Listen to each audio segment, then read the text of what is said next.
are petitions signed by hundreds of doctors and other professionals in Russia demanding his release, and some protests.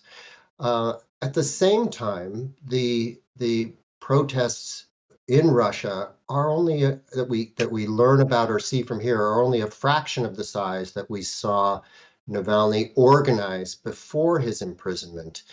What accounts for that, and what will shape whether those numbers change going forward?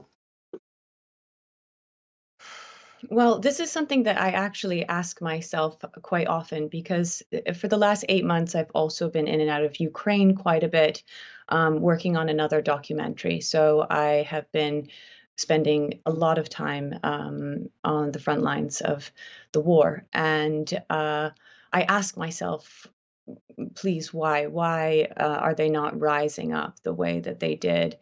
In the days after Alexei's return. And really, the reason is because if you watch the protests that happened after Alexei returned, you saw thousands and thousands of people being arrested. The punishment was so harsh.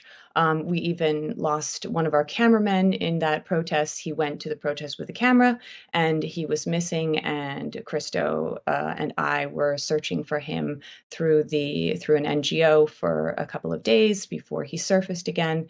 And the crackdown, I just remember, was so terrible that I think they sent the fear of God into the people and continued to make punishments incredibly harsh. I mean, as you know now, there is a 10, I think between 10 and 12-year sentence for even calling the war a war.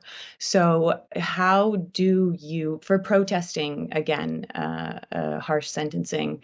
So how do you rise up in a country where the efforts to crack down are becoming so harsh? You have to ask yourself, I think, as a human being, if living in London, if you were facing those same challenges by going out and protest, would you go out and protest in this time?